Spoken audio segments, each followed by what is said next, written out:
We have flipped the calendar to July, and it's time for a brand new episode of Gimme the Hot Sauce. We've now reached episode number 35. We've had some great legends when we talked about our episodes 33 and 34. 35 drops off a little bit, but we've got a couple of great names to tell you about. The Big Hurt, of course, Frank Thomas. You watch him now doing White Sox pre and post. Watch him on Fox Sports, one of the best right-handed hitters of all time. Other baseball, a couple of pitchers, Justin Verlander and Mike Mussina. They sported number 35.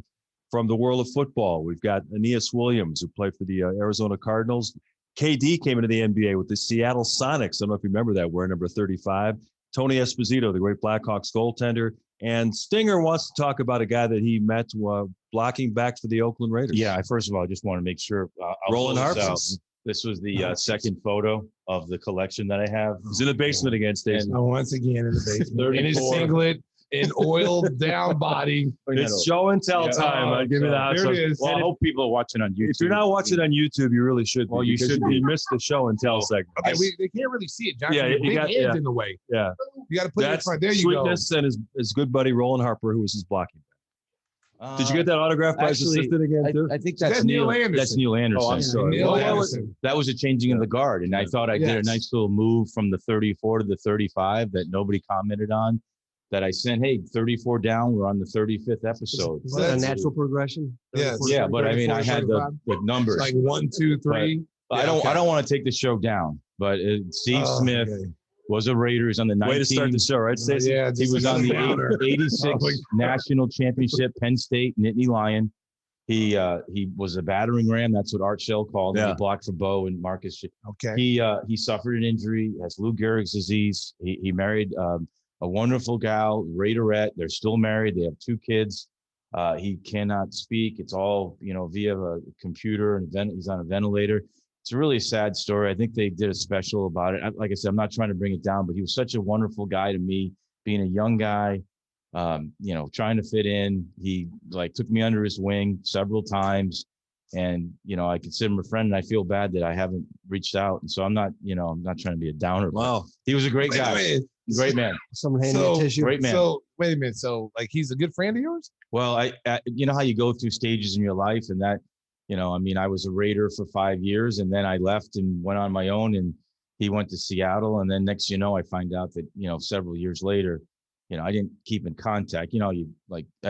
That happens a lot. He's a professional ball player. I don't expect him to reach out to me, but it was just, it's just sad because he was so nice to me when, that's a terrible disease too. It's just oh man, there's no cure for it, and it's very painful, and it's debilitating. So, oh man. Yes.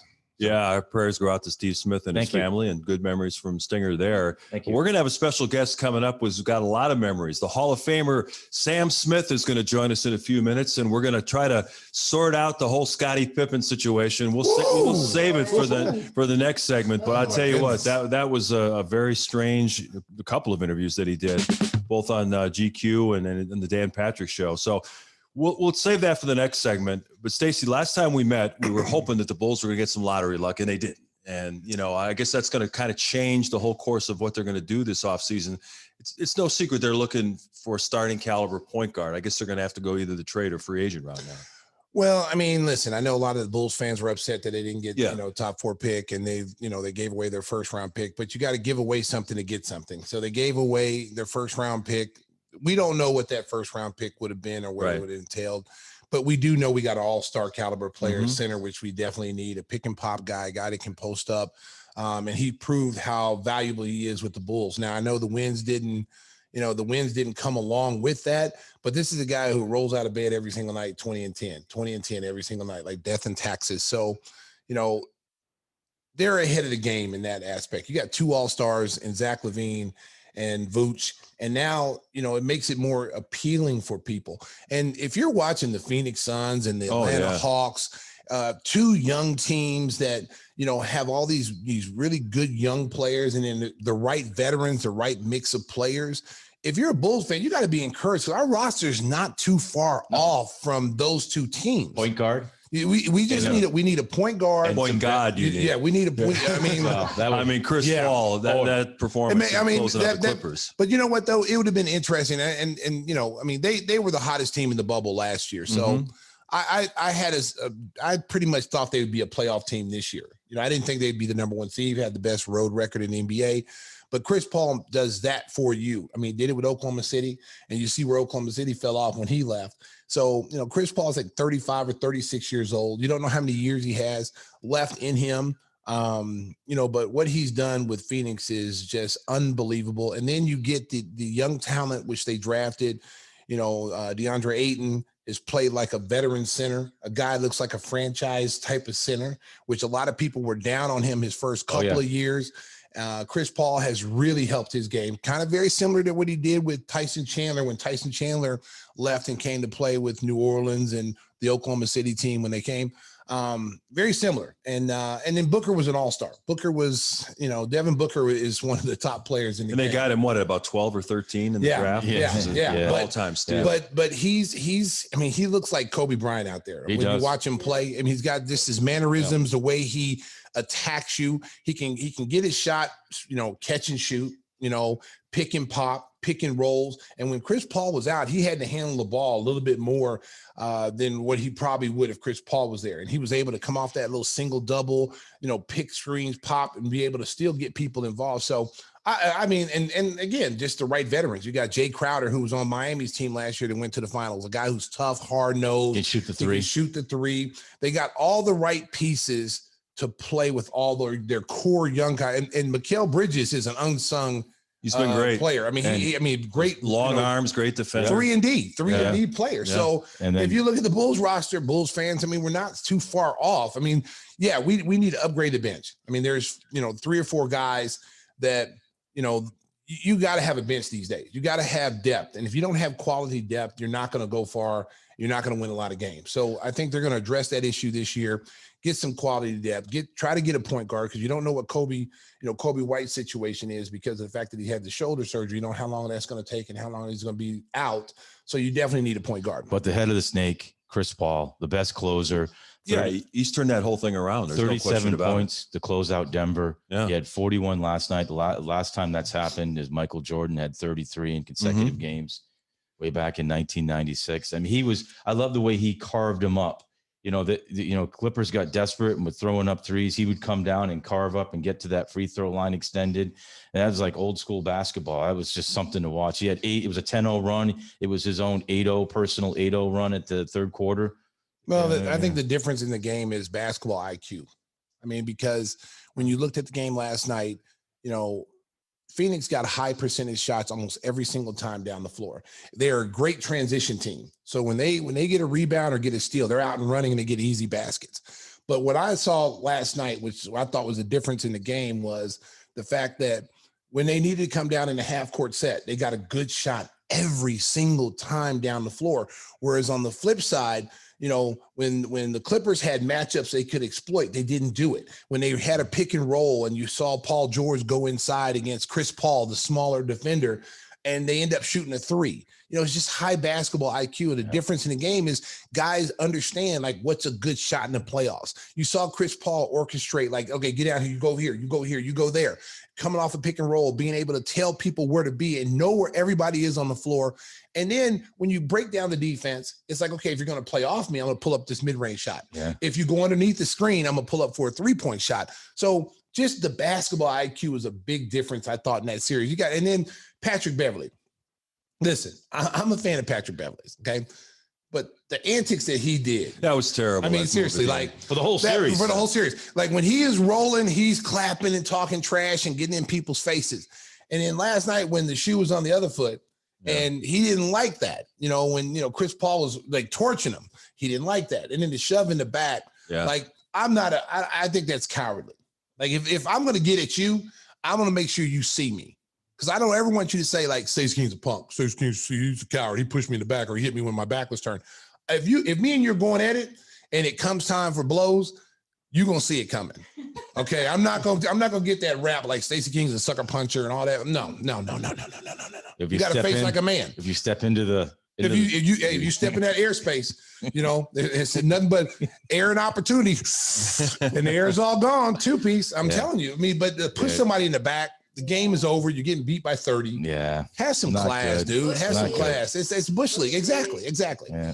You know, explore that analogy you made about the Bulls compared to the Hawks and the Suns. There's a big element of luck that goes into that too. I mean, if that lottery would have turned out different a couple of years, look at Phoenix. They get the number 1 pick. They take DeAndre Ayton, and some people said, well, that they made a mistake by taking him number 1, but that big man is doing some things for them. Nice. And then you get Devin Booker late in the lottery. You know, you look at the situation with Utah where they get Donovan Mitchell late in the lottery, which actually was a trade with Denver. But you need some luck. And to this point, you know, the Bulls really have not had luck. We hope that Patrick Williams turns out to be a really good player. And then you'll say, well, that was maybe the start of really turning this thing around. Good scouting. Mm-hmm. That's the main thing. You listen, you can sit up there as a fan and play fantasy and go, I'm going to pick him, I'm going to pick him. That's what some GMs do. They play fantasy. But then the other people, the good people that actually do homework, actually studies a guy more than just one game or go by hearsay of someone saying this kid did this kid did that. They really do their homework. And you got to give credit to Atlanta and Phoenix because all the young players that they brought in are key pieces and they filled a position. They filled a position of need because you got Trae Young in Atlanta who is a superstar guard. Now you surround him, Bogdanovich, Gallinari. You bring in, you got Capella, who's a screen and roll guy because your game is based off of screen rolls. You know what system you're playing. You're playing a lot of ball screens. So you need big guys that are active, like John Collins. When you set that screen, they roll and they finish at the rim because Trae Young, as we've seen throughout this whole season in the playoffs, when he gets inside the lane, he's going to get there anytime he wants to. Mm-hmm. But now you have options. He can give those passes to these big guys or that little runner. He wasn't able to do that his first year because he didn't have guys that could actually play with them. But they have really built that. Kevin Huerter, another shooter, another kid with size. And now they just realize how good Cam Reddish is. Yeah, he shut down Chris Middleton the other night. Cam Reddish is a 3-and-D guy. He was a big time, wasn't he? He was in Duke. He was the afterthought between Zion and RJ. But a lot of people had him better than both of those guys because of his size and length and the ability to shoot the three ball. And that's going to be a problem if Giannis doesn't play with that stopper. I'm telling you right now. I'm telling you right now. I'm looking to make a deal for Cam Reddish because they still got Hunter. Yeah, Hunter's out. And both those guys are kind of the same player. Yeah, Hunter's a very good defensive player, a 3-and-D guy. I think Reddish is a better shooter. But if you're a team looking for a small forward of the future, man, you better be calling Atlanta because they're not going to be able to keep all these guys. Yeah. They're going to have to make a decision who they're going to keep. And as you can see, like that kid can freaking play. Like I was impressed. I've always been impressed with him at Duke, but what I saw when he came up, because he's been injured, they threw him out there in a blowout game when the Hawks blew him, when the Milwaukee blew him out. I thought he was done. And he I think he had 10 or 11 points in that game, but then people said, well, that's garbage time. He didn't really do anything. The Bucks starters went out there, but then they put him out there against the A team. He was the problem for Chris Middleton. He was D'ing him up. The length Middleton bothered had the length. 16 points in game 4. How many shots? 38 in game 3. Exactly. 6 for 17, 0 for 7 from 3. Yeah. And the length bothered him. The length bothered him. And that's where the league is going now, is to get these long athletic wing players. So not only D him up, he had 12 points. Yeah, you look at what Atlanta's done. They've made shrewd draft picks, and then they filled in, like you mentioned, Stacey, with veterans who weren't at the top of the price ladder. Like they paid good money to get Bogdanovich, but they bring in Gallinari at a nice number. They tried to bring in Rondo. That didn't work out. They shipped him to LA, and they got Lou Williams, who had a big game in game 4. So I give a lot of credit to their general manager and their front office for making good draft picks and filling in with the right vets. And then making the move to bring Nate McMillan in. I mean, that turned out to be great. Wow. I mean, how much? Because they were what, 14-20 when they fired Lloyd Pierce. Yeah. And since then they've taken off. And then it just goes to show you that because of coach like Nate is not sexy. His teams play ugly. They grind it out like he was doing in Indiana, but they were very successful doing it that way. They made it to the playoffs every year. And teams like Indiana, you get desperate. Like, well, we're not winning enough. You're winning 50 games a year. You're above 500. You're getting to the playoffs every year.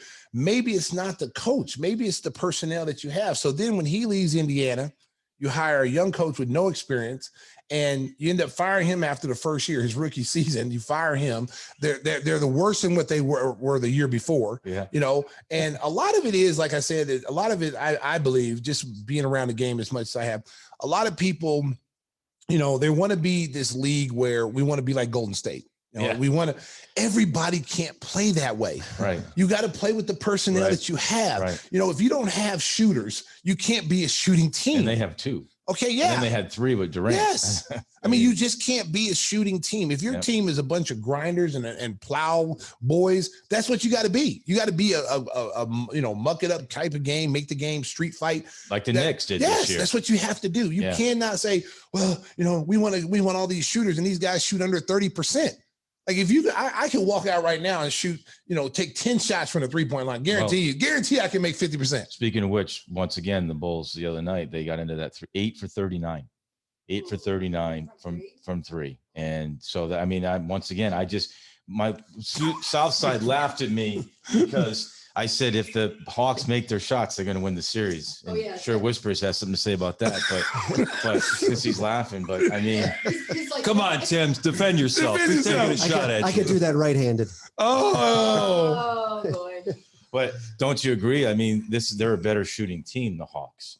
And the Hawks, the Bucks were a good 3-point shooting team. Yeah, I know, but I don't know. The problem with the Bucks, I think they're done. I honestly, I mean, if Giannis can't come back and play, and there's no way in the world. Listen, He's I'm not a doctor. In this series. I'm not a doctor, and I didn't stay at a Holiday Inn. But I will say this. There's no way in the world. He'd have to be superhuman. The way his knee looked, I thought he had the Joe Theismann type injury. I couldn't even look at it twice. We were on the air, and everybody that was working the Brewer game let out of gas, and then my phone started blowing up. They say sports is tribal. My Grace started texting. My daughter Jacqueline, Susan jumped in, ACL. It was just, you know, and I think everybody's relieved that's no structural damage, and people are saying, oh, he's going to play in 7. They're going to lose. That's you know, the thing is, you know, I'm a Milwaukee native, grew up rooting for the Bucks. John's living in his palatial estate in Brookfield now. So, you know, I cut my own lawn. Working we're going to talk about my lawn. We've already talked about that. We're so tired of that story. Yeah. Anyway, getting back to the whole Giannis thing, you know, they started off so poorly in that game. I'm watching the game thinking, oh, Trae Young's out. Bucks are going to win. They're going up 3-1. They'll close them out in Milwaukee on Thursday. And they came out. They were sleepwalking, Stacey. And Atlanta punched them in the mouth. They're up 13 at halftime. And I think they were so desperate. Remember, Giannis came out and he got the big dunk and started the third quarter, and he's playing really hard. Maybe he doesn't even jump up to challenge that alley-oop if they're not playing so bad. He was trying to fire up his team. I tell you what, this is the problem with Milwaukee. It always has been, you know, because they could have easily been in the finals last year, the year before that. They had the talent to do it. There's a mentality that you have to have, not individually, but as a team. If you want to be a championship team, the mentality is totally different. You're going out there, like all the championships we won, it wasn't because like we were like always the best team. There was teams that easily could have beat us. You know, New York could have beat us in the second championship run. They had a 2-0 lead on us in New York. You know, they had home court advantage throughout the playoffs, and then we came back and beat them. It's a mentality. It's a mentality to say to yourself, let's go handle business. One game at a time. Let's go jump on them, punch them in the mouth to start the game. They'll quit. Yeah, that's how we always had. And you knew Trae Young was out in that game. All you have to do is get off to a good start. All I'm going to say is that, you know, his brother Thanasis took him. They're going to Miyagi something up. This guy is Nigerian and Greek. I've seen this guy play. They come back from injuries time and time again where he wasn't supposed to play. Spray some Windex on it. He is going. Timmy. He's going to play. I'm telling you, he's going to play in game. He's not going to play. He's going to play. He's going to Willis read it maybe in one game. Let me just say this. Let me just say this. Yeah, maybe that's possible. If you're Milwaukee, you are a fool to put him out there. Because if he happens to go out there and play and give an effort and try to inspire his team, you take the chance of your franchise player tearing his ACL up for real. Yeah. Because he stretched those ligaments to the limit. Okay, seriously. He stretched his ligaments to the limit. He's like a lobster man. Have you ever seen him? Doesn't matter, John. He stretched those ligaments to the limit. And if you've ever had any kind of like ligament stretching or injury, you can't play. I'm sorry, you can't play. I mean, if he comes out there and he walks out there like Willis Reed, I'm like, hey man, hey, more power to you. But RG3. you'd be a fool to go out there. Structural damage. You'd be go out there. Right. You'd be a fool. Well, especially since he signed the max contract. Because what if he goes out there and then makes a cut, but that slips on a wet spot? But I just walking from the bench to the game and then blows his knee out. Now your franchise player is going to be out the whole next year. Yeah. And then it's a mental thing of him coming back. We don't know his mental, how mentally tough he is. We know he's physically tough, but when you come back from an injury, there's a lot of people who tear their knees are not the same when they come back because it's a mental thing. I know one thing.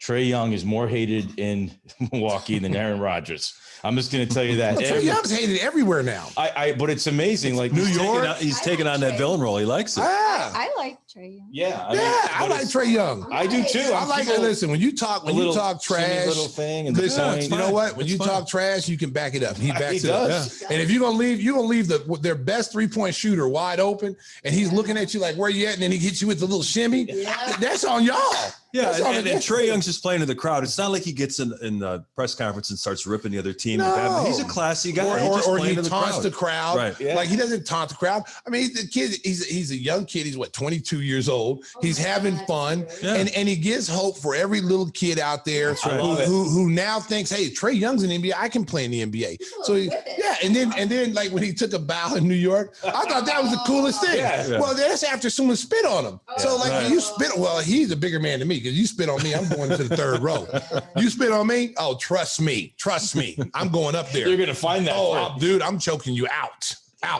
By the way, Sam is in the Sriracha waiting room. Sam, I put him in the waiting room because it's not quite 11. We're going to bring Sam in for a second, but Sam sometimes can give you an answer in the last 5 minutes. So I want to give Stacey. I want to give Stacey a chance to start the conversation about the whole Scottie Pippen thing. I mean, you were his teammate. I know he was one of your favorite teammates, and you've had great things to say. But come on. I mean, what's he doing? Listen, all I'm gonna say with it, because I didn't want to get in the middle of that, because the fact that I love Scottie. I know Scottie as a teammate, as a person. Scottie wears his emotions on his sleeve, and the one thing about Scottie, if you like, from all of us that know from the inside, Scottie has no filter. Scottie will say what's on his mind, especially with a bottle of bourbon in front of him. Well, hey, give me another round, bartender. Nobody knows how dry I am. I'm not saying he was drinking. America, we're just singing the song. We're just having a little fun. But Scottie wears his emotions on his sleeve. Right. Okay. Obviously, The Last Dance didn't sit well with him. No. Okay. It didn't sit well with a lot of us who saw we're on the inside of that. That didn't sit well. So, and then you got to also factor in that, Scottie has never felt like he's got his due from me, not his teammates or the people that's closest to him, but to people like the media, like, all the media. He felt like he hasn't got his respect as being, a great player. I would always say this to him. I'm like, look, dude, you don't need validation from someone because you were the second best player on a championship caliber team. You created the point forward. Mm-hmm. If it wasn't for Scottie, we wouldn't see Kevin Durant. We wouldn't see all these guys that are 6'7", 6'10", handling the ball, making passes, shooting the point forward. He is the creator of the point forward. And people don't give him credit enough for that. He really kind of revolutionized the small forward position because he's a guy who can not only, handle the ball, but defend anybody on the floor, 1 through 5. There's not a lot of guys that can do that, even in this era, that can guard a point guard, 2, 3, 4, and 5. Scottie could do all of that in a league where every one of those positions had a killer at it. Yeah. There was a killer at every one of those positions. Scottie, you're right. He revolutionized that position, one of the 50 greatest players of all time. But maybe he's just trying to sell books or bourbon or whatever. But how can you say that play that Phil drew up was racial? I mean, how can you make that? I was strong. Listen, I listen. Phil's a lot of things. Mm-hmm. Okay, Phil's a lot of things. Phil could be a jerk. He could be, the Zen master, he could be, a dick. I mean, just be honest. Every coach is like that. You're not going to have a great relationship with everybody you play with. Like I hated Billy Tubbs some days, but I love Billy Tubbs. I hated Phil. Me and Phil almost came to blows a few times. Oh, you did, didn't you? On your workout. I said, I don't know. Didn't we talk about that in another chapter? We did. But I never once looked at him as being racist. Right. Like I didn't like him for certain things, but then as I got older and I started realizing certain things, not one time did I think Phil Jackson was racist. Not one time did I think anybody in the Bulls organization was racist. Not one time. So to say that, Pip, I mean, you're the second best player. If this would have been the 9th or 10th, 11th man saying that, it's like, oh, wow, he thought that. But you're the second greatest player on that. You were. Well, he was the best player on that team. You were catered to. I mean, Pip was catered to on that team with MJ. When is it enough? 6 rings, 50th, one of the 50th greatest players, a Hall of Fame. Enough.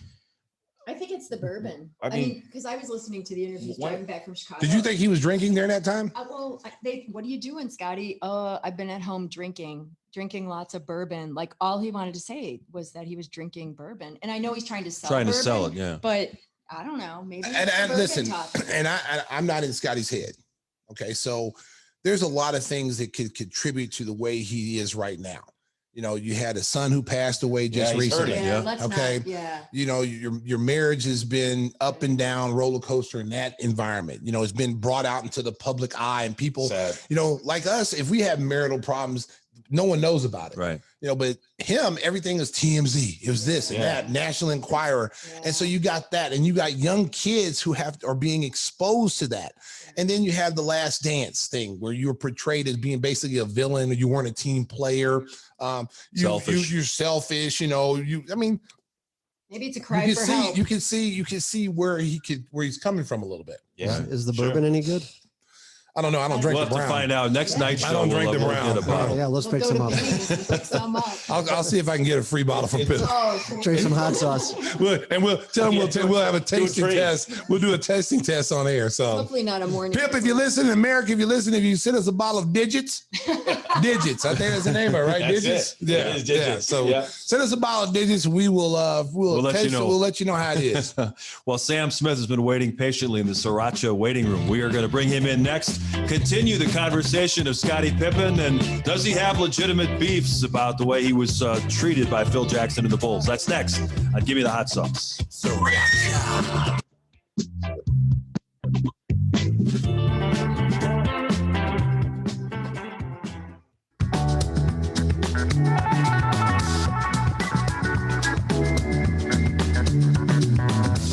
We are going to pick up the conversation right where we left off, talking about Scottie Pippen's curious charges earlier this week. We bring in the Hall of Fame writer Sam Smith, works for Bulls.com, New York Times bestseller, Jordan Rules. What other projects you want to plug, Sam, before we get into the conversation?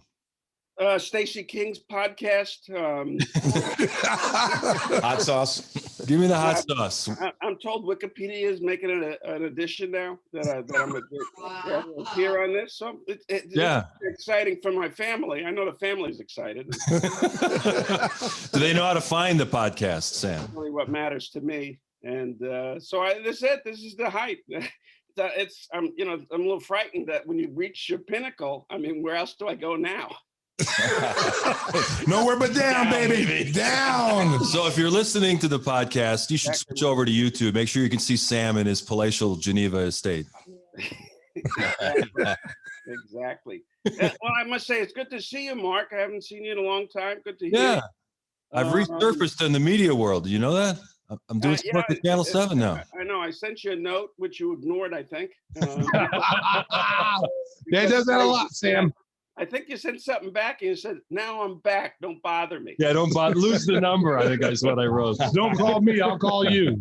I did understand you're back. Yeah, I appreciate that. Hey, let's get into this whole Scottie thing, because you got to know him very well over the years. We were surmising that maybe he had a couple of pulls off that bottle of bourbon that was in front of him, but I mean, we're allowed to say that on the air. Yeah. Oh, this is just a podcast. Yeah. So you can say anything on this, Sam. Okay. So I almost got the impression when I was watching the Dan Patrick interview that Scottie got confused, that I don't really think that he meant to say that it was racially motivated, that the pass to Pippen. And then Dan Patrick tried to let him off the hook by saying, well, are you calling Phil Jackson a racist? And Scottie had the opportunity to kind of smooth it over and say, well, that's not really what I meant. And he doubled down on it. What did you make of that whole exchange? Well, of course, in the documentary last year, the Last Dance thing, he doubled down on on it again. Where he had 30 years to say, well, I really probably, on second thought, I, Right. should have been in the game. And he said, no, he's still glad. And it's amazing that, that we continue, unfortunately, to litigate this 1.8 second, 8-second thing. But like, when I was talking a little bit with Stacy yesterday, there's this sort of ambivalence because we all sort of feel badly for Scottie that this is not this is not sort of the guy all the time. Now my relationship with Scottie, it used to be great. In fact, he asked me to write his book in 1995, and we had a contract, and then he changed his mind as he's wont to do. And we had a good. I'll tell you, this is sort of an odd story, and I'm a little embarrassed myself. But Scottie is angry with me, and of all things, I didn't even know this until somebody sent me a tweet. And they said, look up this tweet. It had to do with this thing, with Dan Patrick. And it was on Scottie's Twitter, and he blocked me from his Twitter. I didn't even know how to use Twitter half the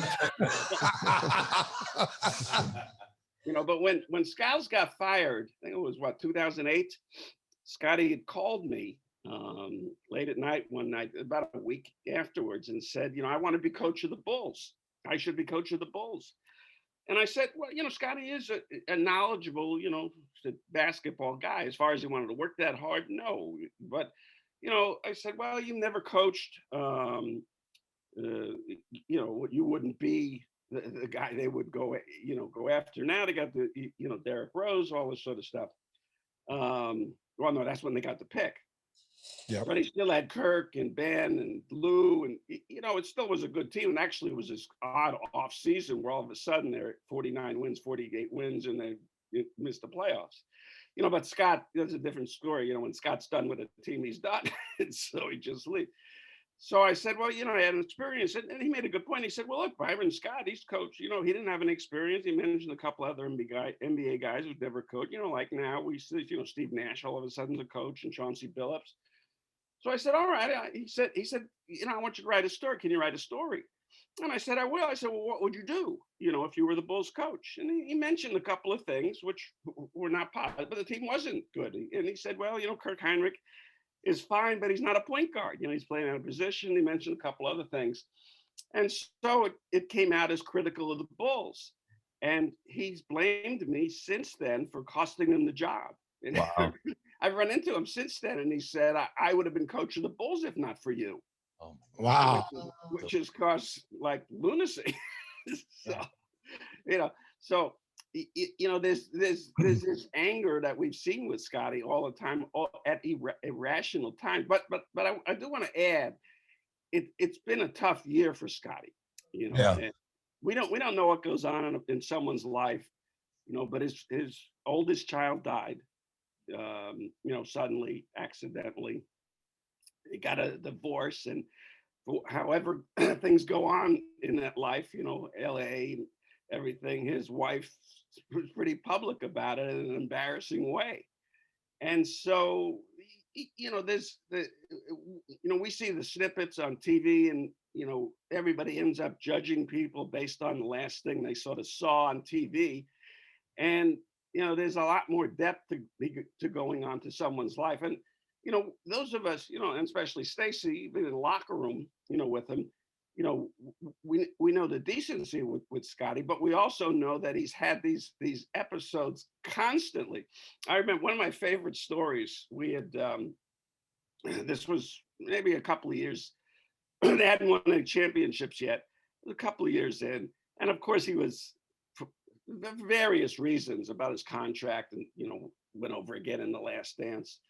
So we were in Boston, and he was upset about something with the contract with Krause. He was, they were all always set with Krause, and he just goes. We're sitting in the locker room in Boston, and Stacy remembers that old Boston Garden locker room with the windows open in the winter. Yep. in the heat, over your head and the pipes and showers don't work, cold water, everything. And so he just sort of goes off on Krause. He just starts ripping Krause and the worst GM, and the Bulls will never win because of him. And so, of course, we all wrote stories and come back the next morning. We come into the multiplex for practice, and probably Mark Shinowski has now showed up because he's not on the road. There's only a couple of us on the road, me and Lacey and Kent McDill, and nobody, back then before the Bulls were, the Bulls weren't, it was the Bears and whatever, going on. The Cubs had made the world playoffs or something in '89, I think. Yeah. So anyway, so now all the TV trucks, radio, everybody's shown up at the Berto, at the, at Berto Center. Yeah, it was beyond the multiplex at the Berto Center. So Phil had later told me this story. Scottie walks in and he goes up to Phil and says, "Why is all that media here? Did something happen? Was there a trade?" Phil goes, "Well, no, they're here for you." And Scottie goes, "Why?" Oh my God. Well, it was all that, what's in the newspaper, what you said last night. He said, "What'd I say?" So there's that element to him too. He and I bring that up because he more than any athlete I've ever been around has this incredible, unique ability to get by these events or incidents, whatever you call them, that could ruin someone's career. The migraine headache, game 7 of the conference finals, sitting on the sideline with a towel over his head. Pistons players were going over, I don't know if you guys remember, they were going over and taking pictures of Pippen with a towel on his head, pointing, laughing at him. And of course they lose, they get blown out in that game.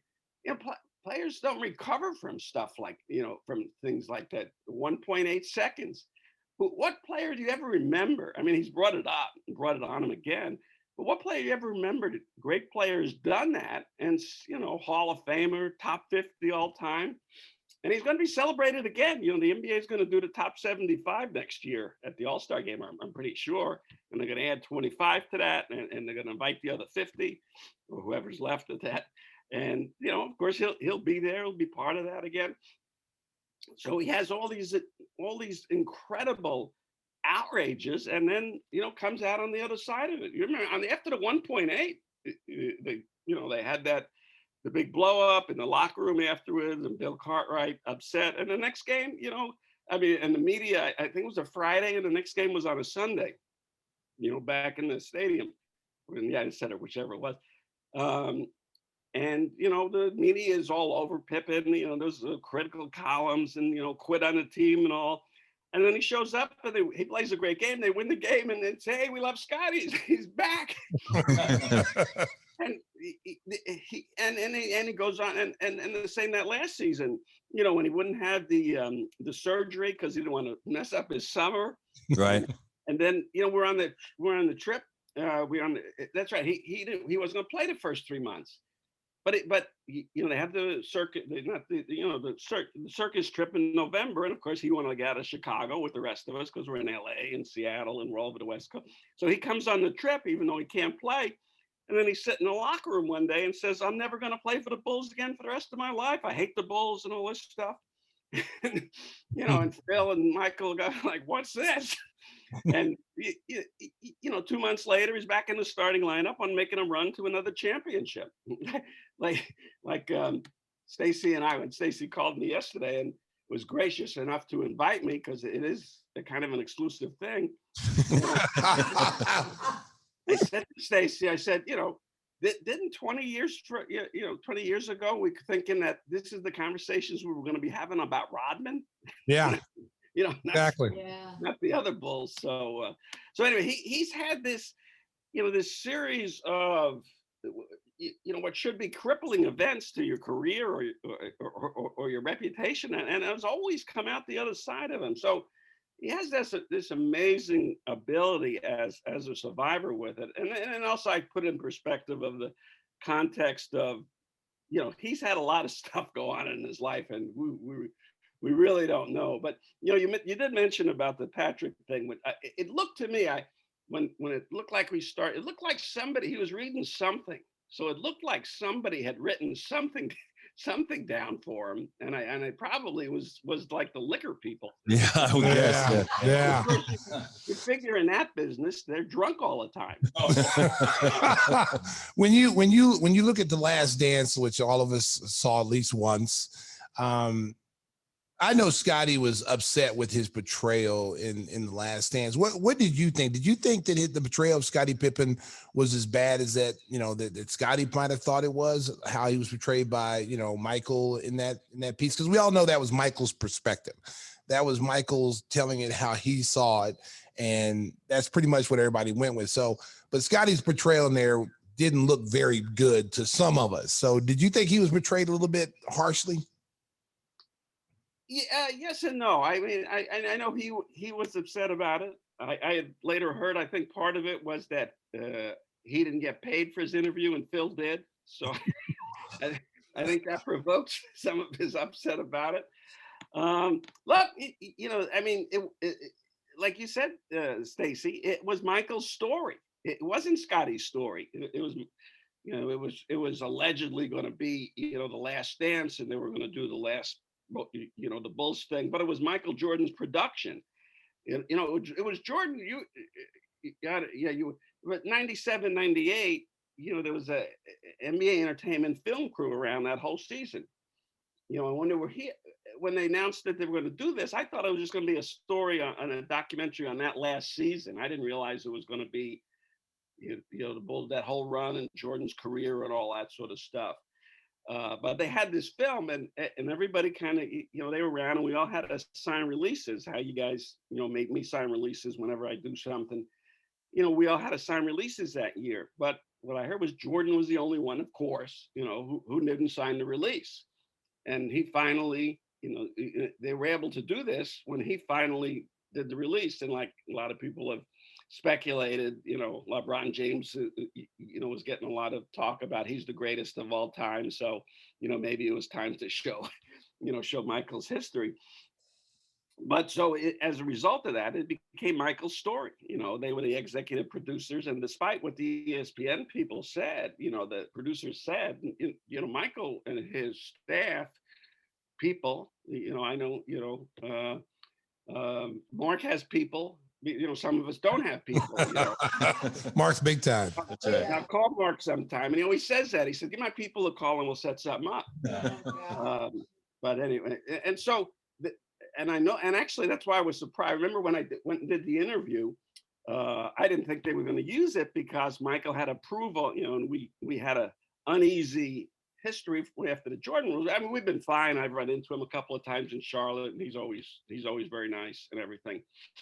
But we're not chatting like we did in the past, say. But they had approval on all the interviews, who was going to be in, who was going to be out. And after they saw the interviews, they decided which ones to keep and which ones to drop. So it was his story. And a friend of Scottie said to me, one of the highlights during that run was, the mailman doesn't deliver on Sunday, when they had, Scottie sort of trash talk Carmelo. He missed the 2 free throws, the key at the end. And how come that wasn't in it? And I said, well, it was Michael's story. It wasn't Scottie's story. So, that's just, we all had to live with Michael's view of the world. Like I said to some people, they asked me about it, and they said, well, what did you think about documentary? I thought, as we all thought was great, going over all that history and having a chance to review it all.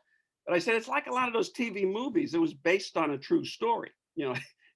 Everything wasn't exactly how it happened, but it was Michael's view, and also, to feature it as sort of, Michael's upside. So, it wasn't going to focus on, some of the best things Scottie did, because it was supposed to be about the best things Michael did, which was okay because he was the center, the center of everything, as Stacey well knows, being in that locker room. Hey, but Sam, during the Dan Patrick interview with Scottie, he went on to say that famous exchange with Steve Kerr before the 5th championship, where he said, if they come off, you be ready. And Scottie suggested that Michael position the cameras, and that was fake, that he was just playing to the cameras for his documentary. I mean, I don't know if that was after another long draw of bourbon or whatever, but what are you talking about? Yeah, no, and yeah, I know. I know that we know the story, but I know the story beyond the story, because if you went back to, if you watch it, if you went and got the tape of that game, right before and I think it was the year before, the previous series, that same situation came up. And they got Jordan into a turnover because they doubled off, they doubled off, and Stockton, came off. And so he knew, from the previous time, and really it was an example of Jordan's basketball IQ and how good he was at that he remembered that circumstance because of the play, the way they defended him before. So he knew Stockton was going to come. So he was telling Kerr, this is what they did last time. It really was a complete basketball situation where Michael was, the way you watch these games now, and they break down every, every second. And when you see the stories, people put video on, stuff we couldn't do. And even if we could, I didn't know how, but it was a great game tape that Michael basically was explaining a game tape. So no, of course that didn't happen that way. But when Scottie gets on a roll like that, he's on a roll. He's like Tom Belushi in Animal House. He's on a roll. Yeah, the unfortunate part about it, as Stacey, we were talking about a little bit. This is a terrible time in the world, in this country, to be accusing anybody of race. It's like a capital crime now, and America has this awful history of this kind of stuff, from like the Salem witch trials, which they weren't witches, I think, as we finally figured out, to the McCarthy Reds baiting scare and all this, and interning Japanese and Germans during World War II, American citizens. So, especially in this time, in this environment, that's the one thing. I mean, you don't want to get into that debate about, I won't use the politically incorrect, but like we used to say, like when did you stop setting arson fires, kind of thing. Well, that means you are starting arson. You don't bring up that to anybody, so we have to defend, everybody comes out, well, it's Phil a racist, well, you shouldn't be having that discussion at all. It's completely unjustified. And that's the worst part of it, that in this particular environment, this really incendiary environment that we have now of division, you never bring up something like that about anybody, unless, not that, there are plenty of people who are, but maybe deserve it for the people who actually are, blatantly doing something, not somebody sitting in their cabin in Montana. Sam, do you see Phil Jackson or MJ coming out and making a statement about what was said, what's going to be said through Scottie's books? Because I'm sure there's going to be a whole hell of a lot more that's going to come out of that book. But do you see those guys making a statement, and especially Phil, since you've been, called a racist? Do you see him coming out and making a statement about what Scottie said? No, yeah, just like a lot of you guys, I know Stacey probably talked to a number of your teammates, and nobody's really weighing in. And I think this is one you don't want to weigh in. You don't want to get in the middle of, when somebody's, when the social media, monster starts getting involved in something like this, you don't want to be in the middle, in that pressure and shoot up in it. So, I think that's why most of the Bulls players, I think a lot, I think a lot of those players, as you probably know or found out of talking to guys, are horrified by what's going on, but they don't want to dip their toe into this either. So I don't expect Phil, and certainly not Michael, to get involved, or Phil either. I keep in touch with Phil, and I saw him actually in April. I was out in LA and had lunch with him, just before he left for Montana. But I've hesitated to contact him. I really didn't even want to go over this with him because, what there's nothing you can say in these kind of things where you end up, either having the last word, or either it turns out that worthwhile for you to get involved. So, unfortunately, Scottie's got, and that's the other part, and it's the unfortunate part too, because Scottie's got, well, two things. First, as far as Phil, it's really unfortunate because Phil did as much for Scottie as anybody ever did. And, one of the things, it always looked like Scottie was this perfect player, and Phil obviously did position him, gave him the ball, took it out of Michael's hands, changed the makeup of the way the team played. But Phil's specialty was, human nature, human relations. Was one reason why he was so successful. And he recognized Scottie couldn't deal with or couldn't take or wasn't good with direct criticism. So he criticized Horace. He always used to yell at Horace for Scottie's mistakes. Later on, he yelled at Tony for Scottie's mistakes. But so he wouldn't have to hold Scottie up to so he understood Scottie's background growing up. 10 siblings, 2 rooms. I mean, who knows what many of, I'm sure most of us have no idea what that's like, rural Arkansas. But more than that, the thing that always is the most remarkable about Pippen, because he's got the most incredible basketball story, because everybody's comes from hardships, and you hear all the stories. Nobody came from a hardship like him, and I'm not the 10 kids and the 1 or 12 people in the 2 rooms in rural Arkansas, but he was on a work study. He didn't get a basketball scholarship. He was on a work study program. A friend got him a work study, and he was the towel kid. As a freshman in college, he was handing out the towels in the locker room to the basketball players. Right. He wasn't even on the team, basically. He played pickup with these guys. And we're not talking about handing out the towels at like North Carolina or at Duke, but Central Arkansas. So, I mean, how far away from, pro basketball could you be than he was? No AAU, no in front of the scouts. And so he does have an amazing story from where he comes, but that all gets obscured by all this lunacy that he ends up spouting and arguing about. And so really, I mean, I think there is, and that's why, I was, willing to do that book with him to help him, because, I recognize it was a great story, as opposed to getting into all this, 1.8 second or whatever the controversies he's gotten into over the years, kind of obscures this amazing story. Sam, I'm sure at the beginning of the year, you nailed it. You had the Phoenix Suns playing the Atlanta Hawks for the NBA championship. Does this give Bulls fans hope that it can be done if you add that elusive point guard to run the show? So if you add a Hall of Famer point guard. Yeah, right. That helps. Yeah. Right, yeah. It's the yes and no, because yes, they are the Phoenix Suns, just missed the playoffs 10 straight years. Right. A high scoring shooting guard who, who everybody said was a loser until this year that you can't win with.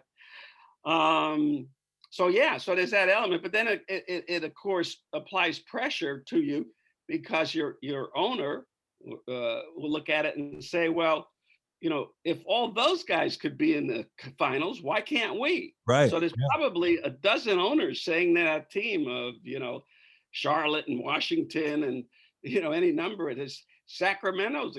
I mean, I've really been disappointed in what's going on. It's unfortunate, mostly injuries. Yeah, the injuries have been terrible. Yeah. There's more all-stars out in these playoffs, but, like last night, 3 of the 4 starters, I think, for the Clippers wouldn't start for the Bulls. Right. Man, I'm not quite sure who he is. Patrick Beverly, who's completely nuts and certainly not an NBA starter. Yeah. DeMarcus Cousins hadn't played in 2 or 3 years, I don't think. The indictment would have been as if they didn't beat him. Right. And so I'll be honest. I watch because I have no life, and so I do that. But I think it's been awful. After the early rounds were great. I loved the first round into the second round because you had potential upsets. You had the great players playing. And there's sort of this irony to this. And a lot of friends of mine have said, or friend. I don't have friends. I have a friend. But they say, well, we're glad the super teams are not involved, Brooklyn, get out, and then of course in the next breath they say, well, how can we get Kawhi? And so I like the super teams. I mean, I want to see the best, the best against the best. I don't want to see Kevin Herter and who, several of those European, and I like Europe, and I think America ought to Careful follow now, Sam. I don't care about Gallinari and Bogdanovich, and they're all just guys. Yeah. We've been down on Larry. He's as good as those guys. Those guys are not better than he is. And so these are really it's the injuries and the circumstances, I know, but these are off. This is the worst this is the worst conference finals in the history of the league. I mean, this is really bad basketball because it's just barely average players, and there's not many good players involved anymore, and usually that's what excellence is about. So I guess my question would be, if it were January, would you be watching some of these games? No, probably not. No. These players. So because they're happening in June, July, whatever month we are, does it make it special? The irony too, the other part comes out of it is that, and I guess, that's a product of the current media, but one day I'm listening to a debate about, Donovan Mitchell is the best Jazz of all time. Yeah. And somebody has a good game, and Chris Paul is like the third best point guard of all time. And so these incredible judgments get made with every game. Yeah, I know Chris Paul got 40 points and he had a great game, but you couldn't recognize the guys he was playing against. He wasn't playing against any like real players. I went back to just to check one of my favorite series. Rivalries. I grew up in New York, and so watching the Knicks and the old Bullets when they had Earl Monroe and Wes Unseld, they had these. It was 5 positions, 5 great matchups. It was almost 5 Hall of Famers against 5 Hall of Famers. The Busher and Bradley, Frazier, Monroe, Unseld, Gus Johnson, and so I remember them as great series. And we talk about all the players today. And so, Reed averaged in the playoff series against Baltimore like 28 and 15, but he averaged it against the Hall of Famer. He averaged it against Wes Unseld, who averaged like 18 and 25.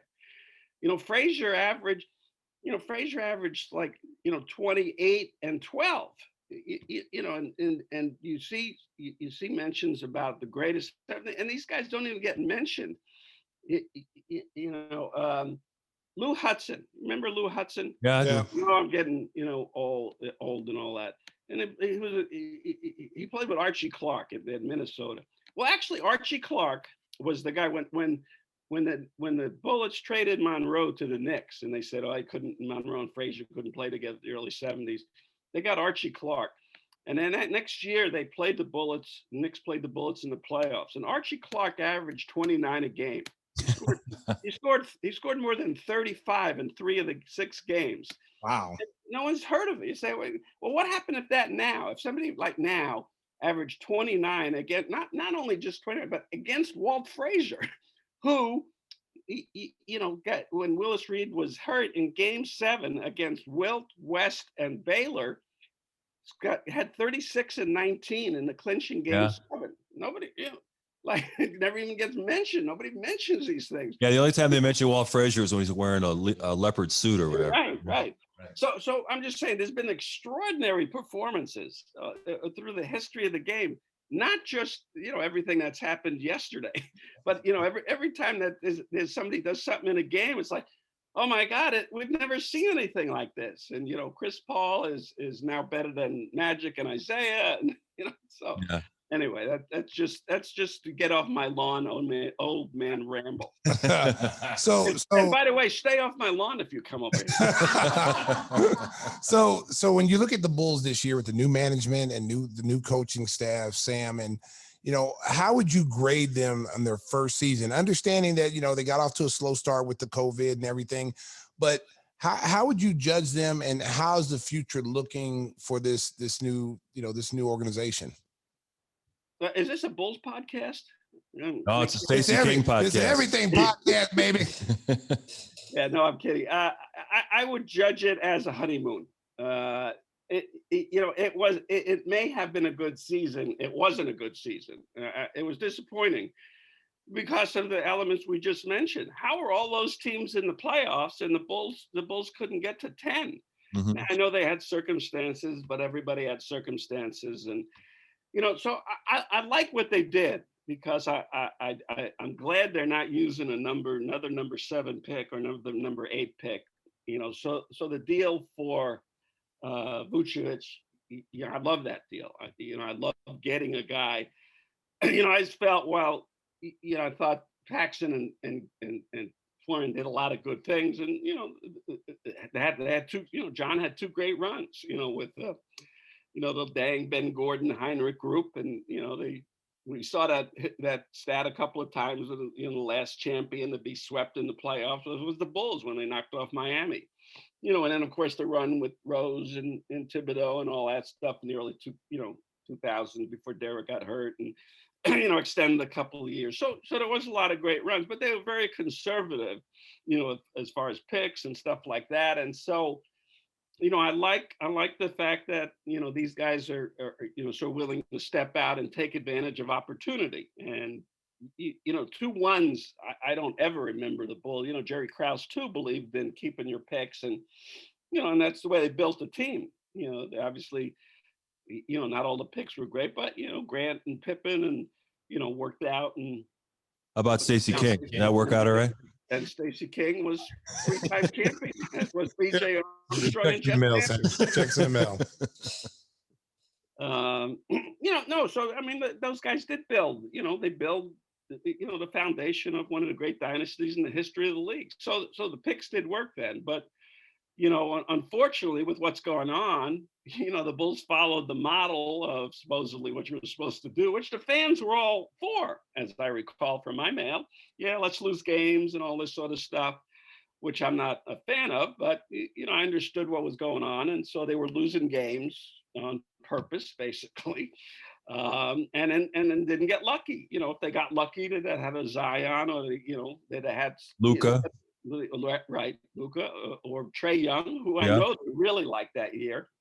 I knew, Mark, you were around. You remember there was always talk about Trae Young, and they just didn't get lucky, and they ended up, with 7s, and 7s are good in Vegas maybe at times, but not in the lottery. And so getting 8 again, I'm glad. I'm glad they're not picking 8, and I'm glad now I don't have to pay much attention to the draft. There you go. So I'm glad what they did. I think what they did will work going forward. They should have been better this season than they were, and I don't want to indict him because I think he's going to be really good, Patrick Williams. But and Stacey mentioned this on the broadcast many times too. He should not have been starting all those games. He did not know how to play basketball. He may learn how to play basketball, but I read something about this in one of my, I do this Q&A things at times where obviously I know you guys don't read it, but just to keep me busy in the off season. I never miss an Ask Sam. Never miss it. So you would know more. When the previous generation of players like Stacey's maybe, or no, after that we're growing up, the picture on the poster on the wall was Michael and Kobe. And that was about attack the basket, get, score. The next generation, Patrick's generation, was LeBron. And LeBron's thing was always like, I'm going to make the right play. Make the right play. If you got a chance to dunk on the last play of the game, pass to the corner because you don't get a 3. And these kids have been indoctrinated that way. And I always heard this with Patrick Williams saying all the time, I got to make the right play. Well, no, when Kyle Lowry is guarding you, which is all the team started doing, putting the smallest defender on you, and he runs at you, you don't pass the ball. You run him over and you dunk on him, or you get to the line. And so the offense got, I understand, Billy probably didn't have much choice. They wanted him in there. They wanted him to get experience. But the whole offense continued to get compromised all the time because they kept turning off good shots. The kid was in there 35 minutes a game or something, and he kept giving up the ball. He wouldn't shoot it. He wouldn't go to the basket. How many times, Stacey, did you say, you gotta be aggressive. You got to take your shot. You said it every game. Now, it was a joy in some respects. Not the only. I did enjoy being at the games, and it was kind of my social life. But for a season, I got to listen to Stacey every single game. What a pleasure. Exactly. So now I heard this. I heard you telling him every game, Stacey, go to the basket, shoot the ball. Yeah. And so I was, and so and I'm faulting him. I'm not saying him. Zach got COVID, and a lot of other guys got contact tracing, which was BS. A lot of that contact tracing was very arbitrary. And if you went back, I'd like somebody to go back and check that. But it seemed to me mostly role players got fell into contact tracing, and the stars didn't. So these seemed very arbitrarily done for whatever reasons. Yeah. And there was a lot of other stuff that went on, big trade, in the middle of the season. But that said, I was disappointed because I really wanted to see them in at least one of these games, Yeah. I think we all did. I think we all. I was personally disappointed, but I think they're a lot better set up going forward than they would have been. So in that sense, I think the season was a success because they're going to be better than if they had just stood pat and waited on that pick. It was just disappointing that they couldn't, get that low bar of 10. Well, for those of you watching on YouTube, you can see the sunshine pouring into Sam's room there. So we're going to let you go out, Sam, maybe hit the golf ball and enjoy the rest of the day. Thank you so much for joining us on Gimme the Hot Sauce with your insight on Scottie Pippen. And hopefully the Bulls can follow in the footsteps of the Suns and Hawks and miraculously turn things around next season. It sounded like I talked too much because you cut me off early. You said, yeah, we'll definitely want to keep you. Sam, you're the best. The Hall of Famers, Sam Smith. You got it. All right. Good to see you guys again. Good seeing you, bud. Jordan Rules. Jordan Rules, one of the great books of all time. Our guest, Sam Smith. We're coming back to go off the wall on Gimme the Hot Sauce.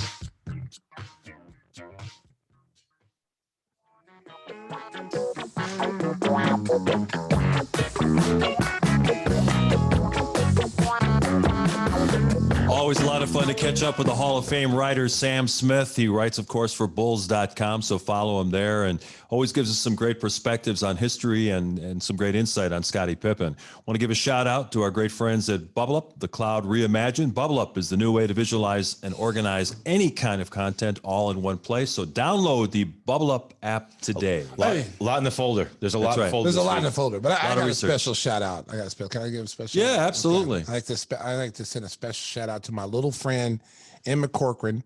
She's a little talented little young lady. She's 9 years old. She can sing, she can dance, and she has a special thing that she likes me to say. Okay. Oh, daddy. That's what she likes me to say. No. That's what she says, okay? No, she wanted me to say that because I tease her. No. This is the off the wall segment. Southside, don't even go there. Stop. Get off the mic, okay? So that's a special shout out to the little talented Emma. She's very talented. She's a singer. She's a dancer. Yeah. She's got a lot of personality. And special shout out to her big sister Cam too. Just want to throw that out there too. All right. Hey, Emma. Hey. Give me the hot sauce. Well, I don't think. No. Give me the hot sauce. No, don't give me the hot sauce. No. Special. Give me the hot sauce. Right. Doesn't sound right. Because you'll like it too. That doesn't sound right either. That isn't right. See. Expected. See, you people are sick. I don't know why I work with you people. You people are sick. I think we should cue up the rifles. Do a little rapid fire. What do you think? As we mentioned, we are recording this on July 1st. The calendar flips over to July as we're in the heat of summer. It's also a special day in the world of sports for a very odd reason. For some reason, the New York Mets decided to give Bobby Bonilla, who was a slugging outfielder first baseman back in the day, $1 million every July 1st. Is it in perpetuity or is there? No, 35. 35. But who was involved in that? Bernie Madoff. Oh, is that right? So I'm so thinking, is he still getting the money? No, well, I'm assuming. Is the check going to bounce? Well, I'm assuming when they said, "Hey, we owe Bobby Bonilla $5 million," he said, "I probably don't have the $5 million. Let's just make it annuity and make it." Think about that's $35 million. That's crazy. Plus interest. Yeah, he's making a lot more money than a lot of the rookies in Major League Baseball. That's for sure. I ain't hating him. No, it's smart. That was a smart move on his part because it goes all the way like 2035. 2035. Wow. Crazy. And Bobby Bonilla was originally drafted by the White Sox, and then he went on to play with Toronto and the Mets. And he was a really good player. And say with the Pirates, with Barry Bonds, that twosome, they went to the playoffs. There was a stretch where he was one of the better baseball players in the game. And he's getting paid like it. And he's still getting paid like it. He's probably still getting paid at 55. Well, how old is he now? About 55, 60? Yeah, he's in his 50s. I'm going to contact Bobby and see if he'll come out to the wiffle ball challenge. Yeah, see if he can hit the wiffle ball. By the way, shout out to camera guy Riz, because I said, I have not, I'm on the headset. So I go, nobody's challenged me yet. And they go, yeah, because we're not 10. Oh, wow. Nice. Yeah. Amen. Good comeback. Oh. Hey, did I see you bought some more stuff from the basement? You got a Paul Molitor? Actually, it's not from the basement. Yeah. There was Paul Molitor Day, or Paul Molitor. Oh, little Molly. And that's really a little Molly. And that is a little Molly. And I think from now on, for the rest of the summer, I'd like to, instead of Stinger, can I just go by? And you got a shout out on the broadcast that you were directing. Brian Anderson. Yeah. Brian Anderson. He was so and Billy Schroeder backed up your story about how good you were during the fantasy camp. And Cecil Cooper. Oh my God. I was okay. My phone was blowing up from Southside Susan. I was pretty good. She even taped the. I'll tell you what, BA. She even taped the interview. Unlike working with Neil good God. and Stacy, where you get thrown under the bus. Hey, not by you, but by Neil. Brian Anderson, man, that guy, I love saying my name on the air. So hey. He's a great dude. And listen, man, I've always been a supporter of the Stinger. Yes, you have. Okay, I've always supported the Stinger. Okay? Yes, you have. Hey, I've only thrown him in the bus like maybe 50 times.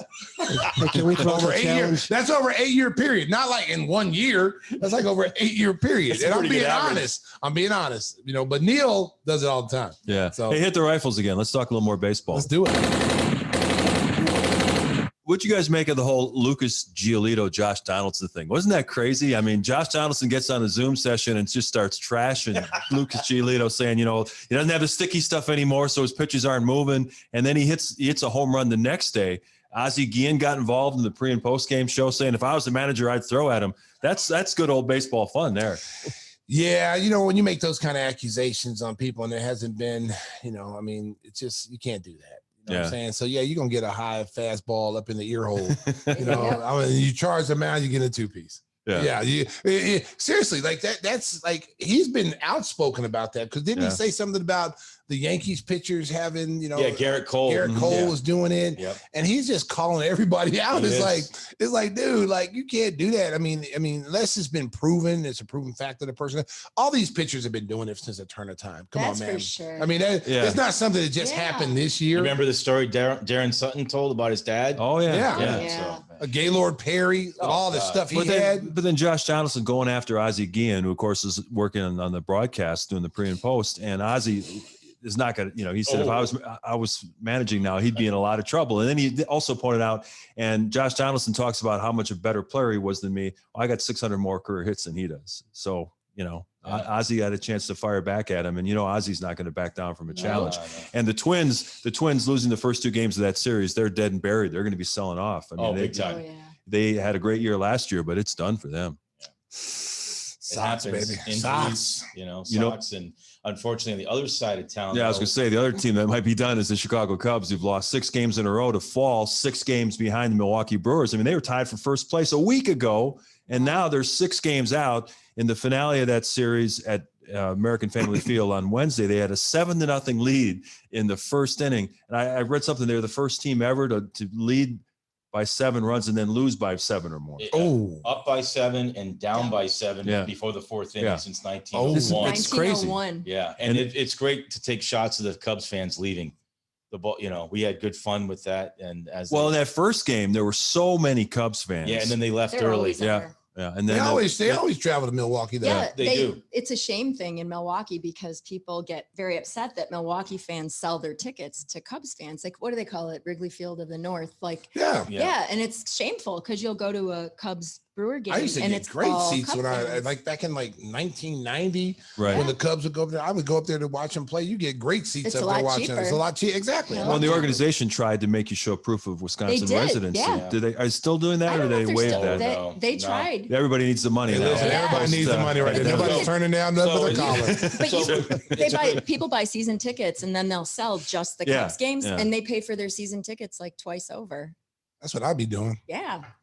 But I'll tell you that was ugly. And now you look at the situation the Cubs are in. There's been a lot of speculation they might try to sell off some of their prospective free agents, guys like Javi Baez and Chris Rizzo. Bryant and Anthony Rizzo. Yep. Now, if you're Jed Hoyer, the general manager, you got to be looking hard at this and saying, maybe I should cash these guys in, get some prospects, and start this thing all over again. That's tough to do, man, because, I mean, Chris Bryant is still playing at a high level. Rizzo. It's always hurt, though. Yeah, it's tough. I mean, I liken it to basketball. Like, you got your core group of guys that still have potentially to be very good. It'd be tough for me to get rid of those guys, man. I mean, it just would be. Baseball's a lot different because you get the farm system and you can develop people in the farm system. The Cubs didn't even have a farm system before, Theo and those guys came. They were just basically going out buying, high price Soriano, just stealing, coming in there like Jesse James with a mask on. But the thing is still the Cubs is they have not developed any pitching. No, they always have to go out and buy. It's over. And how about it? Was it Darvish? Darvish is like, wow, he sucked on the Cubs. Yeah. Well, that was the first white flag thing when they traded Darvish to San Diego. And then he's in San Diego, like, man, throwing like gas. And I mean, just unbelievable pitching. I was like, why didn't he do that here? Well, he was good did. last year. He was runner-up for the Cy Young last year. Yeah, man, why did they let him go? Well, I mean, money, and I think that's why they didn't sign Rizzo. And there's no way they're going to keep all three. I mean, Rizzo didn't play didn't even make an appearance in the Brewer series. Yeah, his back is acting up again. But I mean, you're playing the team now that's you got to chase. And Bryant played only the one game. He had his bat in his hand in the dugout. They never put him up there. They put some journeyman Leviton catcher in a very crucial situation. And he got hurt. Yeah. And he got hurt. Cubs fans, we're sorry. We're not talking about you anymore. But we're moving the conversation to the other side, South side. We're going to South side. Sorry, Cubs fans. We love you. We wish your team was doing better, but they fell out of first place and we're moving on. And we're jumping off the bandwagon. We'd like to get back to that umpires checking foreign substance. Are you guys okay with the umpires going to the mound and like people dropping their pants? And no, it's gotten out of hand. It's crazy. I want a commando. I don't want to see that. I think the whole thing would end if somebody would drop their trout and just. You looking for that South I side? am looking for a commando. South side. We showing a little freaky side on the podcast, John. You walking around with a thong and a little banana strap. I might have banana package. What are you doing? I might have to. You talking about their anniversary last week or what? Yeah, I don't know what's going on over there, Something low cut mesh. I mean, maybe I don't know. Some Hooter shorts. Oh man. Hey, buddy. Oh Jimmy, Lord. where are you at? Susan, what's going on over there? What's going on over the Walsh house? I think that would end it. Man. Just wanted to Well, end it for me. We've been seeing a lot more offense since all of a sudden pitchers realize they can't use that spider tack or the sticky stuff. Yeah.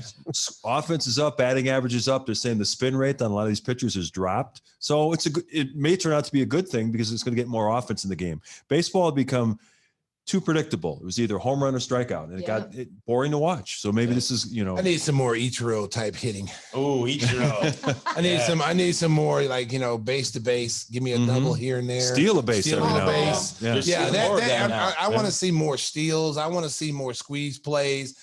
That's what the fun of the game is. Like it's kind of boring right now. How about they try to keep it under 3 hours too? Is that possible? How long did that game yesterday take? Wow. Well, that was 4+. It was brutal. But it was so funny. The game number 2 of the series, the Bucks. The 2-1 game. Yeah. And we were in the 4th inning and it was halftime. We always like to play this game. And I said, where do you think the game's going to be when the Bucks game is over? And everybody said 7th inning. I'm like, 7th inning? We're already in the 4th.